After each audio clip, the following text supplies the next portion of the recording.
It is certainly good to see everybody here this morning to worship, and I pray that something that is said this morning will be edifying to the body and uplifting to you. So if you would, please open your Bibles to the first book of the Bible, the book of Genesis. If you didn't bring your Bible, we have Bibles in the pews in front of you. We're going to be in the Old Testament kind of in chunks this morning. I wanted to start this series of the life of Joseph. And in doing so, I wanted to take the time before we really dove into the events that we really understand and maybe really remember in the life of Joseph, is really understand the early years of his life. Kind of his background, his upbringing, what it looked like in his father's house. And I think it'll be particularly helpful if you want to follow along in the Bibles physically this morning. Like I said, we have those here, but if you don't want to bother with that, I'm going to have a lot of the verses up here on the screen as well as we move through the study. So for those of you who enjoy stories, this is a story of stories in the Bible. This is a great one. It's a classic. It's an epic or a saga, if you want to say. This is about as good as it gets of a story in the Bible. As it unfolds for us the whole, basically, it's one of the greatest in the Old Testament.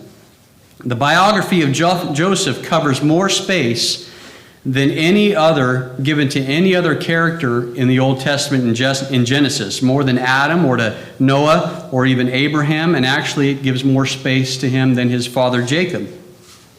And even those of us who maybe just know a little bit about Joseph or the Old Testament, we've probably heard of Joseph.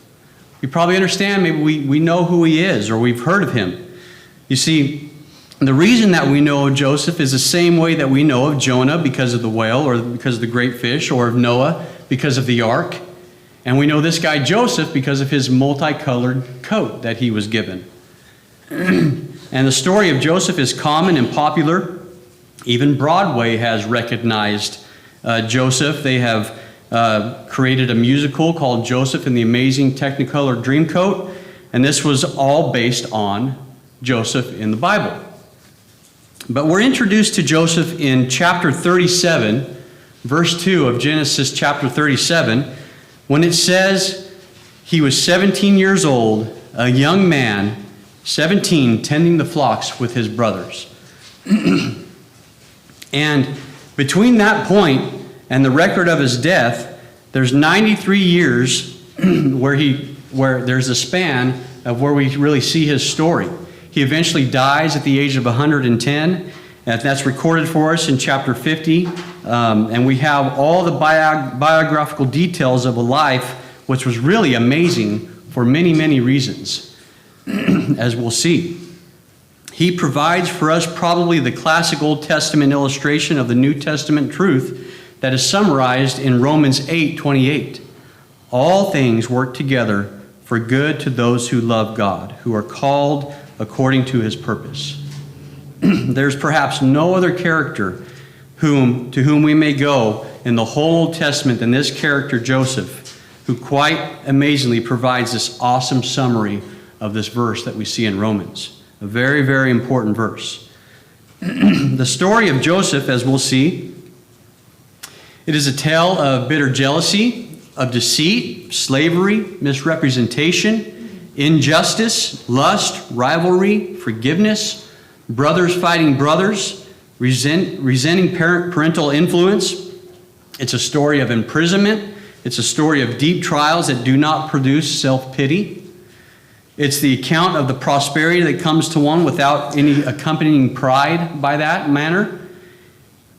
And in it all, the overreaching theme that is the sovereignty of God bringing about that which he has purposed in the affairs and the time of this character of Joseph. In short, it ought to be for us a story of great encouragement, a great reassurance as we as individuals in our different lives, in our families, different backgrounds and places and different positions in our faith maybe, carrying all with us, all the baggage that we have, all of our past, all of our fears of our present situations maybe, and maybe the uncertainty of the future in our lives, and wondering somehow in all these things that are going on in our lives, does God care? Is God in control? And what can we expect from it all? And before we address these matters that go from age 17 to 110 in his life, what I want to do is I want to study what happened before then. What happened before age 17? What were the incidents and the influences of the life of Joseph prior to the age of 17? And that overarching theme is that the sovereignty of God, bringing about what he has purposed in the affairs of time, and the wonderful truth of his providential care over those who dearly love him. Now, I know mostly of how my wife's mind works, mostly.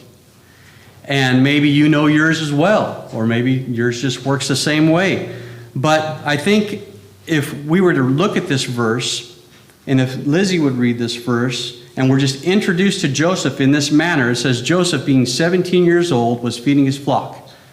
Well, 17, okay, well, 17, well, what? We're just introduced him before the age of 17. What then? Where did he come from? What kind of family did he have? What kind of role model did his dad play? What kind of influence? What was his family background? What can we expect? What was his character before that? And so with maybe me thinking that she might have those questions, I think there's probably others that have those questions as well. How did Joseph get to where he was by the age of 17? And who was he? What were his family ties, if you want to say? And if Lizzie would ask me that question, I would just simply say, I don't know. Which prompted me to maybe dive a little deeper into this, as we should. Not just for that reason, but of course for other reasons. All of us have families. They all mean something. And they are sometimes undesirable. Most of the times they're full of joy. They're blessed, and sometimes they're troubled. And what we have, that there's no question that Joseph came from quite the background. Not every 17-year-old could boast that his great-grandfather was Abraham, or that one of his grandpas was Isaac, or that his dad was Jacob and his mother was Rachel. He had come from quite the context.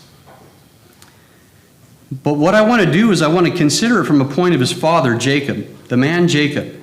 As we recall, maybe you know this, I didn't know this, but he had a name that was the figurative meaning of Jacob is actually called the chiseler or the schemer. And he had been appropriately named that because almost from his birth he had been very, very skillful, very manipulative at getting the things that he wanted in the way that he wanted to get them. And when we read the story of Jacob, which I recommend that you do and just on your own, of course, and discover that he actually chiseled his brother out of his own birthright. We see that in Genesis 25. He further deceived his father. He further deceived his father into conferring upon him the blessing which ought to be given to Esau. We see that in chapter 27. He was also a very focused individual. When he set his mind to something, he was ready to give it all that he had. And we see this no more on display in Jacob's life than in the realm of his love life, if you want to say. We're told in Genesis 29 that when his eyes fastened, having gone to live in the country of Laban, when his eyes fastened upon this girl Rachel, she really, really captivated him. He was enamored by her. And in Genesis 29, 15 through 18, it says, Laban said to him, just because you are a relative of mine, because Jacob was Laban's nephew, should you work for me for nothing? Tell me, what should your wages be? Well, Jacob was quick to answer Laban. He noticed that the fact that his uncle Laban had two girls.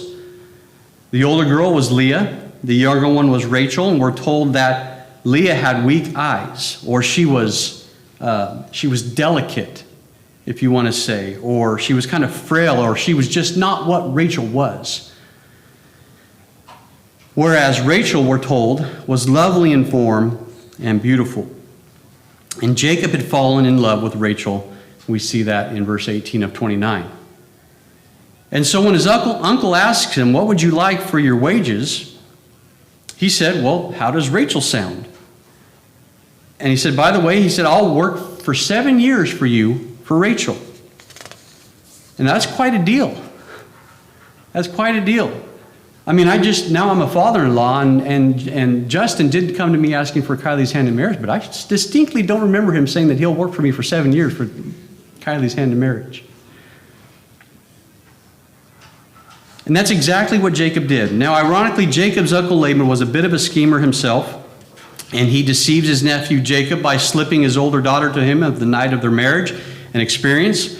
We can read all this in the record. It's really quite amazing. It sounds almost like a soap opera, and it really is a soap opera. It's better than any episode of Days of Our Lives that we'll ever watch, and it's really amazing. Jacob says to Laban, "Give me my wife. My time is completed, and I want to lie with her." And there's nothing like getting right to it, right? So Laban brought together all the people of the palace and gave a feast. And when evening came, he took his daughter Leah and gave her to Jacob, and Jacob lay with her, and Laban gave his servant girl Zilpah to his daughter as a maidservant. And there's a ton of stuff in this couple of verses here, and we're not going to understand. We have to understand the Eastern customs of the Old Testament. They understand the bridal veils, the purity, the sanctity of the event. All that comes into play in this manner. And when you need to understand that when Laban went to his bed at night, I could imagine him saying to his wife, wait till the morning. This is going to be quite the event, quite the show. Because, it was quite the conversation, and it was unbelievable. Verses 25 through 27 says, when morning came, there was Leah. So Jacob said to Laban, "What's this you've done to me? I served you for Rachel, didn't I? Why have you deceived me?" Then Laban, and trying to legitimize the whole situation, says, "Listen, the custom is that you can't give away your younger daughter until you give away your older daughter. So I determined that I must first give you my older daughter, and now that I've done that, but here's the deal, if you'll fulfill the responsibilities of the bridal week, I'll give you Rachel, provided you work for me for another 7 years." And such was Jacob's passionate longing and commitment for Rachel. He really, really loved Rachel, and he agreed to that deal. He said, "Fine, that's the deal. I'll work for another 7 years." So 7 years he worked for her, only to get her older sister. Now he gets her, and another 7 years of hard labor. And you see the relationship between uncle and nephew now, as we read the story, it's just kind of one guy scheming and another guy, both kind of scheming each other, outdoing one another in various business deals or family affiliations all the way through. And so now the family is starting to grow. It's starting to take full picture. Leah produces 4 children in a row because God favors her, it tells us. And we're told that in the book of Genesis, Leah was not immediately favored by her husband Jacob, yet God favored her with children. Rachel was supremely favored by her husband, but God chose to close her womb. God is sovereign, even in the details of these things. And we don't think in these terms today, but we should, because it's right to do so. God is involved in the details. And so when we read, for example, in verses 32 through 35 of chapter 29, in the way in which Leah was giving birth to all these children, she's given them kind of just one verse at a time, one right after another. And so we read that. We'll notice in verse 32 that she became pregnant and gave birth to a son. She called him Reuben. Verse 33, she conceived again, gave birth to a son, called him Simeon. Verse 34, she conceived and gave birth to a son, called him Levi. And verse 35, she conceived again and gave birth to a son, and she called him Judah. And then we have just a really strange statement at the end of chapter 29. It says, then she stopped having children. Just like that. Okay, so Genesis 30, verses 1 through 2. But Rachel, when she saw she was not bearing Jacob any children, she became jealous of her sister.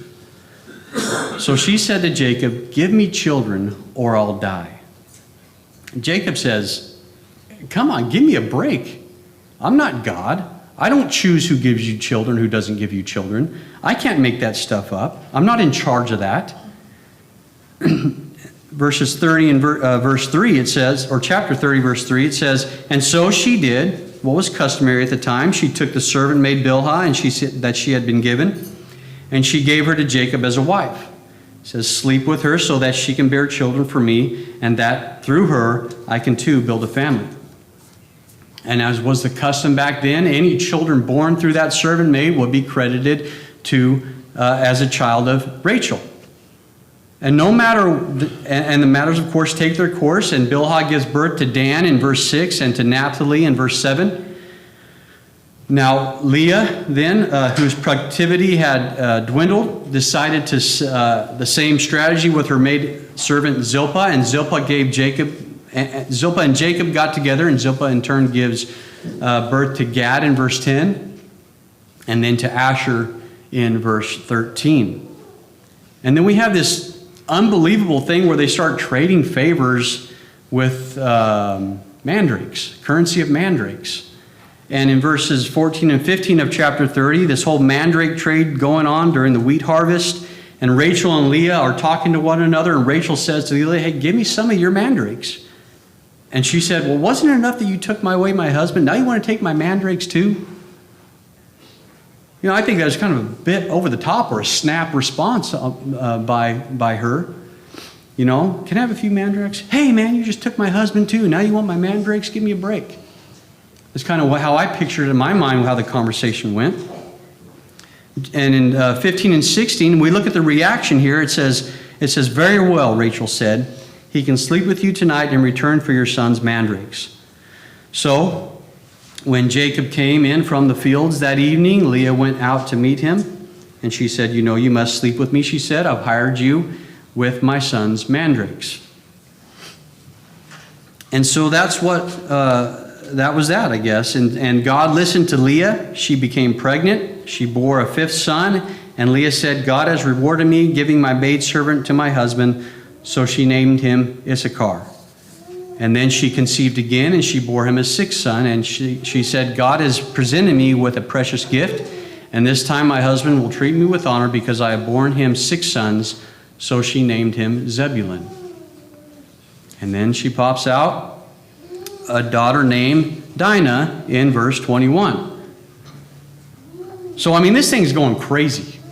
All these bursts, things going hog wild, just child after child after child.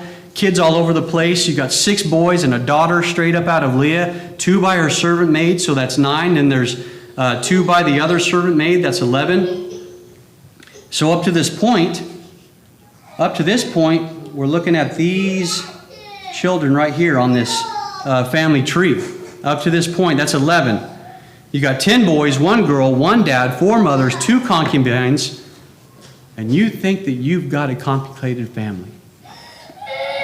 We don't need to think in terms that our family is so messed up or so twisted, because when we look at the Old Testament, and even just this picture here, there's a lot going on there.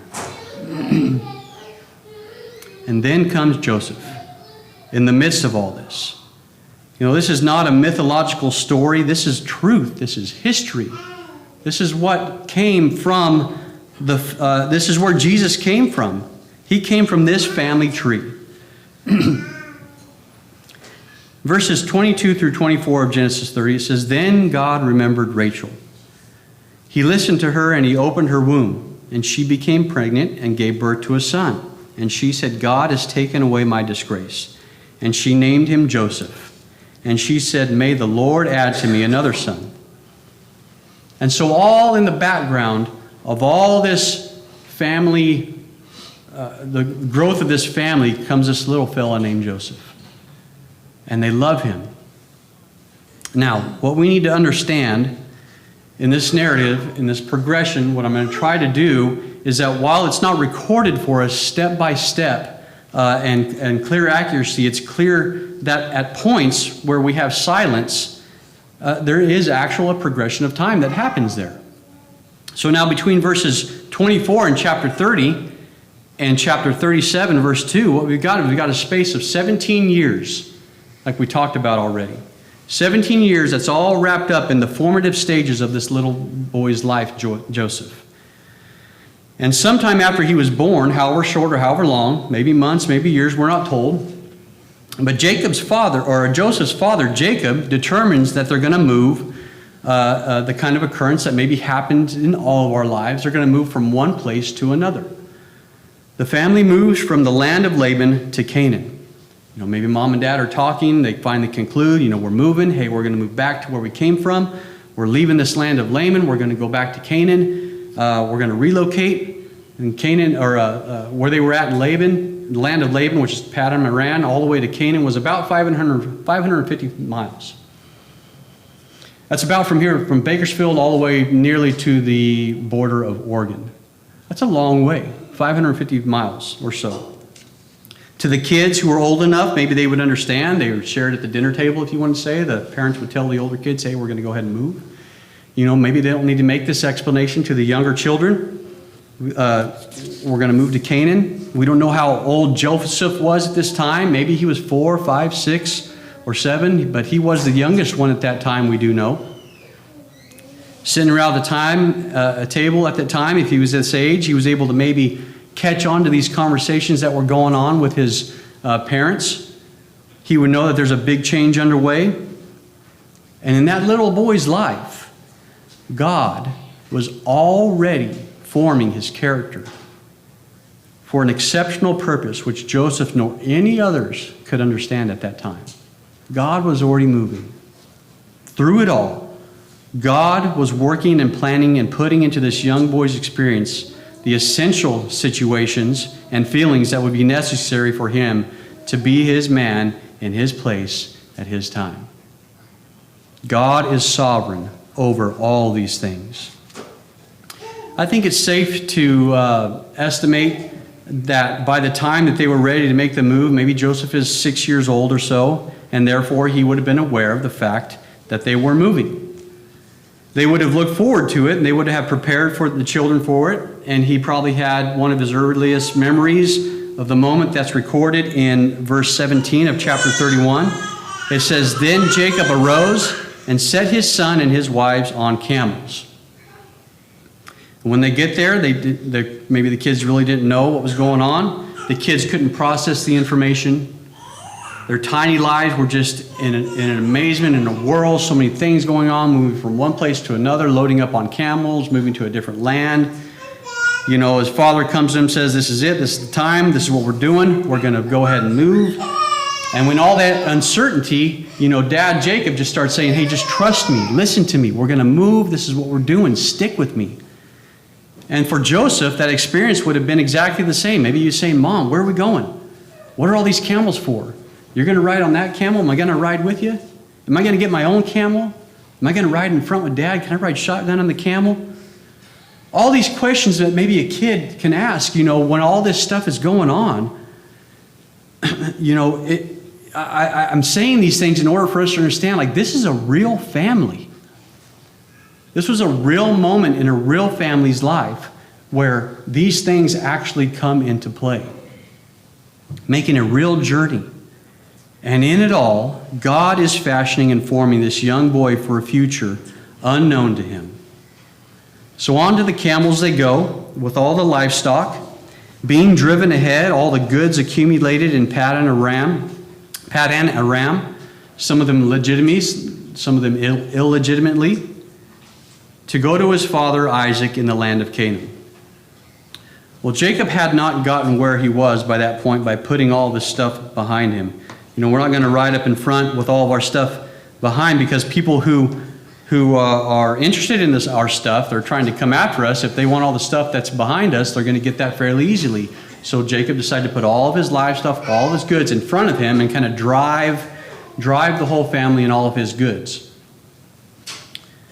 He put him in front of him. He was smart to do that, because 3 days after he left the land of Laban, his uncle Laban decided that Jacob had left or pulled one over on him, and so he goes chasing after Jacob. And he catches up to him 3 days later, which we're told in Gilead in verse 23. And Jacob pitched his tent in the hill country of Gilead when Laban overtook him, and Laban and his relatives camped there too. Then it says, when Laban had gone to shear his sheep, Rachel stole her father's household gods. Now, maybe we imagine little Joseph at this time saying, hey, Mom, why do you have all of this stuff that you took from Grandpa?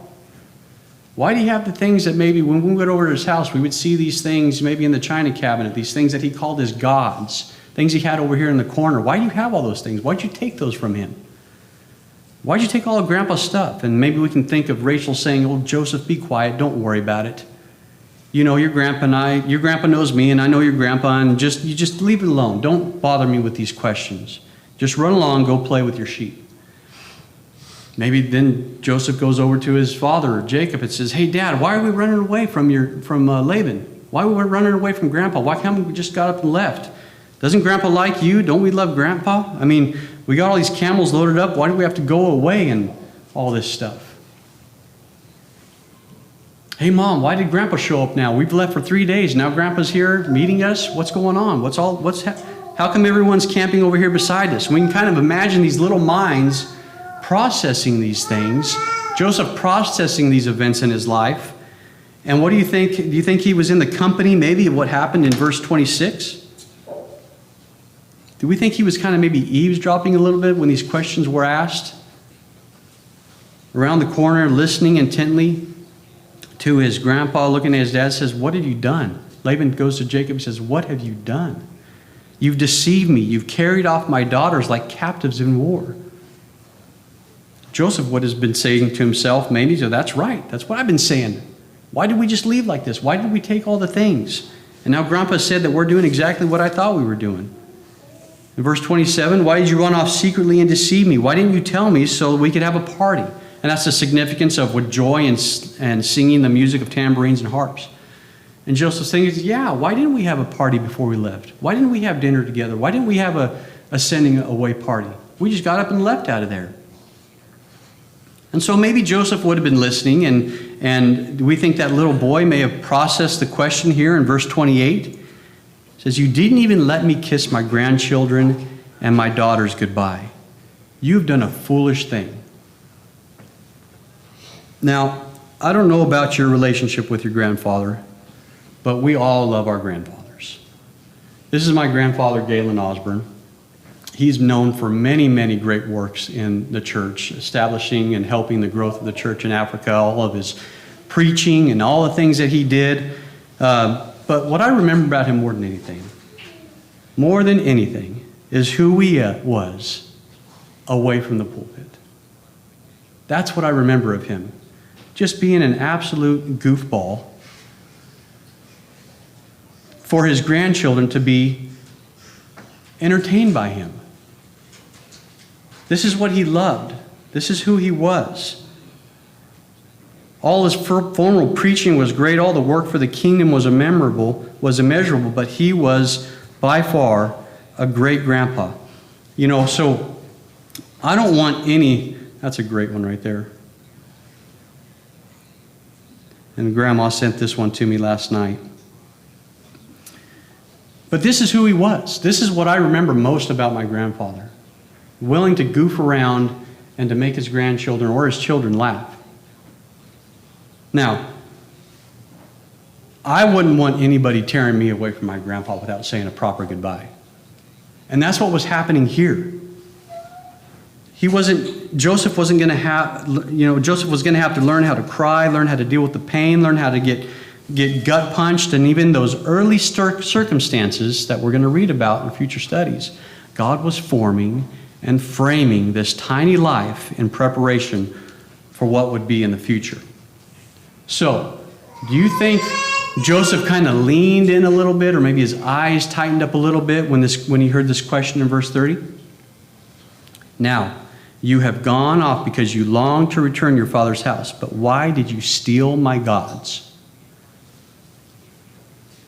Okay, now, if we had any inkling at all, if he'd been hanging around his mom, maybe his mom's skirt or dress, or even aware of this, he wants to hear the answer to this. Joseph wants to hear the answer to what his grandpa is asking Jacob at this point. And look what it says in verse 31 and 32. And Jacob answered and says, I was afraid. I thought you'd take your daughters away by force. But if you find anyone who has your gods, he shall not live. In the presence of our relatives, see for yourself whether there are anything of yours here with me. And if so, take it. Now Jacob did not know that Rachel had stolen the gods. You see, when you're a deceiver, you'll make people around you be deceiving as well at some point. And I think Jacob maybe rubbed off on Rachel a little bit here. Rachel, having spent time in the company of Jacob, it's clear that he rubbed off on her just a little bit. And we can only imagine as Joseph heard his mother from the top of her camel as she sat on the saddlebag and held the gods, maybe in that bag that she was sitting on, for which his dad was looking for. Now, she had sinned by taking those things. She had sinned just in the act by stealing those things, but she also lied through her teeth then again in her response when she was prompted with this question. She probably didn't have to lie, but she did. And deceit will do that. You see, one deceitful action sends into the process a cycle that's almost unstoppable. Listen to her from the top of the camel in verse 35. She said to her father, "Don't be angry, my lord, that I cannot stand up in your presence. I'm having my period." So he searched, but he could not find the household gods. And then you'll turn to the end of the chapter. It's a ton of material tied up in the concluding verse of chapter 31. They make a covenant with one another. That is Jacob and Laban. They make a covenant with one another. They establish the lines of demarcation, if you want to say. They offer sacrifices together. They sit down. They have a meal. And at the end of verse 54, and after they had eaten, they spent the night there. And I think we've all had those moments.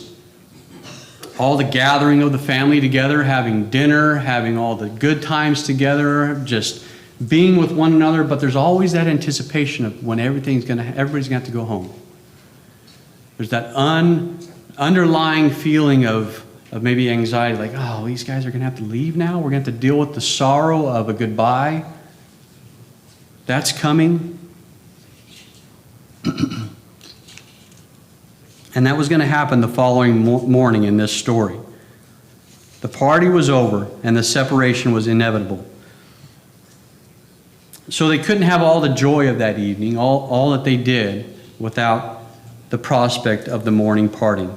And then verse 55 is the picture. It says, "Early the next morning, Laban kissed his grandchildren and his granddaughters, and he blessed them, and then he left them and went home." You know, only one of the hardest hearts can read that and walk away without any emotion. Do you think Laban squeezed those boys? Held them tight? Do you think he grabbed those teenage kids and the ones that were now in their maybe early 20s? Do you think he grabbed them tight and held them close? And don't you think that he was uncontrollably attracted to his two daughters, Rachel and Leah, and wanted to just hug them as long as he could? And then when he turned and walked away to go home, maybe he chose not to look back because he couldn't look back for the emotions that was going on in his mind. And what does a small boy like Joseph make of that? And in that, all things were working together for the good of this young boy Joseph, who was called of God according to his purpose.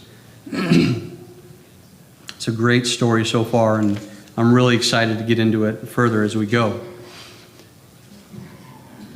When Herod trembled, Jerusalem trembled. We read that in Matthew 2, verses 2 through 3. The arrival of the wise men brought this question reverberating to the core of Herod's being. It says, "Where is he that is born King of the Jews? For we have seen his star in the east, and we have come to worship him." And Herod was troubled, and all of Jerusalem with him.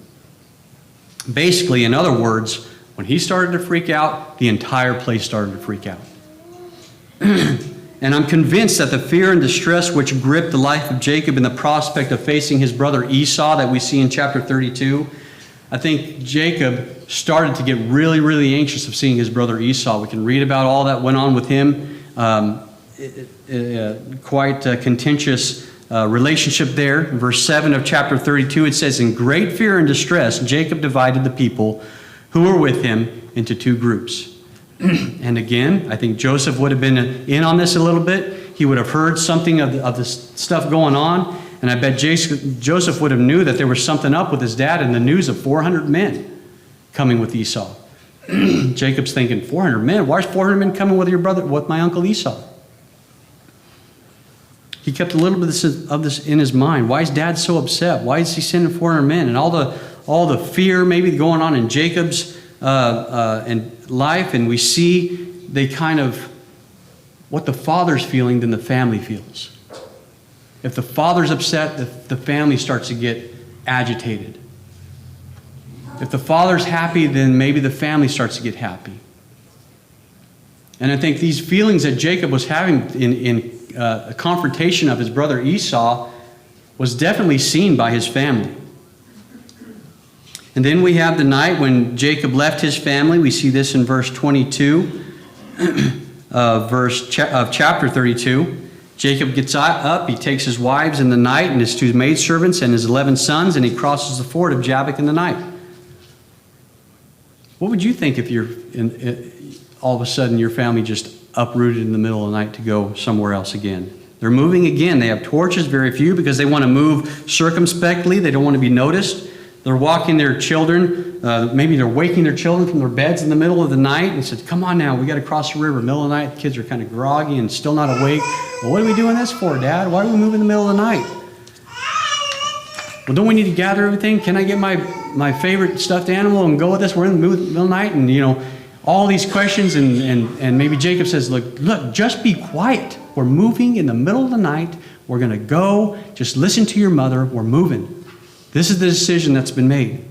And so Jacob ushers his family across the ford of Jabbok. And in verse 23, it says, after he had sent them across the stream, he sends over all his possessions, and Jacob was left alone. Now, this has never happened to me. I don't know if it's ever happened to you, but I know for sure that if a father moves his entire family in the middle of the night across a stream and he gets everybody across and then he just stays there, I think all the family could live like, what's Dad doing? How come Dad's not coming across? Why'd Dad stay back there? What's going on? He wanted us to get all up in the middle of the night and move us all the way across this stream, and now he's going to stay back? Give me a break. Come on, Dad. What are you staying back there for? What's going on? And the fact of the matter was that Dad, Jacob, was meeting with God. And Jacob didn't know he was going to meet with God at that moment. God was going to come and wrestle him all the way to the ground. And when God did that, basically it's kind of a wake-up call for Jacob. He's going, hey, Chiseler, I'm going to give you a new name. Hey, Deceitful, I want to turn your life around. I want to make you a brand new dad. I want to make you a brand new husband. I'm going to change your life. And in the morning when he returned with his staff, which had become a characteristic of Jacob's life, he now leans upon his staff and he limps back because as he limps back and he goes back to his family. And maybe when he gets back to his family, his family's looking at him like, what in the world happened to you? What are you limping now for? What do you got a staff for? What happened to you? What kind of trouble did you get yourself into? Well, I think it had to have some sort of impression upon his children, without a doubt. And then we have this dreadful experience in chapter 34 of Genesis, the violation of the one daughter's purity. You have 11 sons and one daughter at this point. Don't you think those 11 boys would watch after their sister? Don't you think they'd be watching out for her in all manners of her life? Maybe even if 9 or 10 of them were doing something else and there was one boy left with her, would be watching over her and making sure that she was taken care of. You better believe it. Don't you think they noticed when Shechem, the son of Hamor of the Hivites, saw her? Do you think they cared when they saw him walk away with her? Do you think their hearts burned with the deepest passions when he had his way with her? And what about Joseph? Maybe 10 or 11 years old at this point, maybe not fully understanding the whole reproductive system of the human body and all the other secretive conversations and the aggravation of his older brothers. All these things are happening now. He's noticing these things. Something happened to Dinah. What did this other guy do to Dinah? And she looks away to her, and he looks to his father Jacob, and here's his father Jacob say, now let's be careful here. We don't want to become a disgrace of the surrounding culture. And all the brothers looked to Jacob and said, are you kidding me? How can a father know what just happened to his daughter, act like this or think like this? So Dinah's brothers take matters into their own hands. They set up an amazing deceitful scheme. They get these guys in the most compromised of physical positions, and then they drive under the cover of darkness and they butcher the whole place of Shechem. They bring in the outsiders, they plunder all of Shechem, and in it all, God is working to form the character of Joseph. In all these events, chapter 35, then they go to Bethel. And Jacob had been at Bethel before. If you read back in chapter 28, in Bethel is where Jacob had a dream of the ladder going to heaven. The heaven where he was fleeing, in that dream where he was fleeing from Esau. And here in chapter 35, verses 2 and 3, he says to the people of Bethel, he says, purify yourselves. He says, let's make sure that we experience God's presence before we go on from here. And then the following verse is recorded as a story of deep bereavement that he's going to experience, Jacob and the whole family. We don't have time to go through it all, and I recommend that you read it on your own. You find the funeral of Deborah. You know, everybody must have loved Deborah. Just a verse here, it says, now Deborah, Rebekah's nurse, died and was buried under the oak outside Bethel. It was really a solemn time in their lives. And then the tragic loss of his wife Rachel, for whom he had worked so many years to have. In verses 16 through 18, all the expectations and all the excitement on Joseph's part, becoming maybe a big brother, expecting his mother to give birth, and he's going to be a big brother now. He's going to have a little brother brother or daughter to hang out with now. Maybe he's 12 at this point. All his siblings are grown up, maybe in their late teens or 20. Maybe some of them can have children on their own now. And maybe we see Joseph going to his mother, hey, Mom, when are you going to have this kid? When are you going to have am I going to be big brother? When's that going to happen? Is it going to be a boy? Is it going to be a girl? What do you think, Mom? Well, that day finally comes. And that day mingled with joy and deep, deep heartache. She goes into the pains of childbirth, and as the contractions increase, as the sense of terror then grips that mother, grips Rachel. And finally, as in giving birth, her very life ebbs out from her. And again, the life of this boy, tragedy and pain and sorrow and bereavement come crashing into his life once again and into his experience.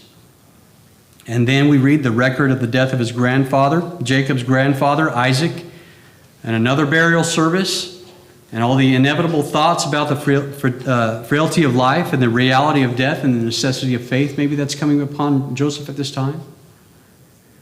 In the middle of all that, then there's the unthinkable that happened. In the middle of all this grief, the childbirth of Benjamin, and the death of Rachel, the death of Isaac, in verse 22, we read, the following the death of his most treasured companion Rachel, while Israel, that is Jacob, was living in that region, his oldest boy, Reuben, went in and slept with his father's concubine, Bilhah. And we're told that all we're told is Jacob heard of it. No action, no response, nothing we're told. How callous can a person like Reuben be? How hard of a heart? What kind of man is Reuben? You know, your father has just lost his wife of devotion, the lady whom now he's involved with his father's concubine. And at the very breath of the death of Rachel, now we're involved in incestuous activity. And when we get to chapter 49, we'll realize that Jacob had actually not forgotten about it. We'll get to there at some point, God willing. In chapter 36, you can read about the lineage of Esau. And chapter 37, verse 2, where we started here. We're now back at the beginning of our sermon, face to face, looking into the eyes of a young boy named Joseph, 17 years old, who has been through more than most of us in our lives by the age of 17. The grace of God is great. Now, I have deliberately taken that time to give just a glimpse of or a touch of the background of Joseph and his family's life. And I really recommend that you read it through on your own multiple times to understand it more and more. And I want you to notice that if you think you have a dysfunctional background, we've got a long way to go. And indeed, we all came from a dysfunctional background. Sin makes us dysfunctional. But when we take my sin plus your sin and a few other people's sins, then we all have revealed that we have these implications that we're not all perfect. We're all out of alignment, so we're all going in different directions most of the time. Well, I want to summarize with just a couple thoughts. In a less than perfect family life, God was preparing Joseph for the role he planned for him. You know, if there was ever a boy, if there was ever a character by the age of 17 who had enough to blame, had enough basis to blame everything on his past, it was Joseph. But he didn't do it. He somehow realized that more spiritual progress is made through failure and tears than through success and laughter. He realized that God's grace was greater than all the daunting experiences in his early life. And the only explanation for the existence of Joseph and the role that he played is found in the wonderful grace of God. There's no human reason whatsoever as to why it should be that Joseph could ever emerge out of this mess of his family life, except for the fact that God purposed that it would be so. So, I want to say to you, don't allow a bunch of books to try and explain your life for you. About what our past has exposed us to excuse us from our own activities or legitimize our own impoverishments or our mind or spirit or service to God. Don't buy those books that try to legitimize those things for you. Listen, God is greater than all of that. He brings beauty out of ashes. He gives oil of joy for the morning. He gives the garment of praise for a spirit of heaviness. In the clear, less than perfect family life, God was preparing Joseph for the role he planned for him. Here in these formative years, these 17 years, there's a striking reminder of the impact that a father's life will have upon a boy or a girl. Jacob was not a good illustration of integrity. He was poor when it came to decisiveness. He was slow when it came to action. He was the master of passivity. He sat when he should have stood. And he stood when he should have sat. He was not a perfect dad. But God chose to use that imperfect dad to be the dad of the boy that he had purposed to be his redeemer of his people in that experience that we'll read about in Egypt. And indeed, one of the most moving scenes in this story, which we'll get to, is when Joseph gets to his dad in his old age, and he just absolutely smothers his father with love. I mean, the scene that when we get to it's full of emotion when they're finally reunited, but there's no hatred on the part of Joseph. There's no hatred with his brothers at that point.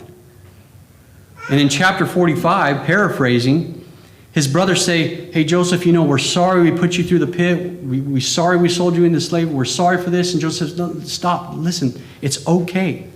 God sent me here." And his brothers say, no, you don't understand, Joseph. We were in the wrong. Joseph says, "No, you don't understand. God put me here." Joseph's explaining to his brothers and to his father, he was here for a purpose. And then maybe he looks at his dad and says, "Dad, I know you're not perfect, but you're my dad. And I love you, man. I love you, Dad." So some of you kids, maybe older adults, back off your old man a little bit. Some of us dads, maybe quit wasting our time that comes by reading the latest book that tells us how to do this, how to do that, how to make this right, how to make this right. You do this, they're going to turn out this way. You do that, they're going to turn out that way. Listen, it is not going to be perfect. We're not going to get it right all the time. We're not going to get it all dialed in. We do our best. We trust God. And at the end of the day, we will honor God in all things that we do. And although we haven't been perfect, all the chaos, all the rubble, all the background, He will raise up the standard for His glory. Now, I know I went probably a little longer than I intended to, but I think it's necessary for us to understand who Joseph was and where he came from. Because it really does play an impact on what the things that he does here in the future, as we're going to get into it. I do pray that I can convene the dramatic story to us all where we can just kind of grab it and take a hold of it. I do encourage you to read the story over and over again. You always get little pieces the more each and every time that you read it. It's a great story. It's an epic story. Maybe there's one here who needs to follow the Lord. Maybe you need to be baptized for the remission of your sins. Maybe you've made that decision and you want to get that taken care of today. We can facilitate that very quickly. We hear the Word of God.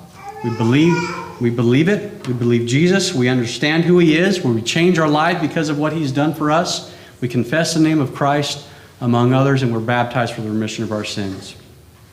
Maybe you have done that, but you need the prayers of the church or need to make a public confession. We ask you to please do that now while we stand and while we sing.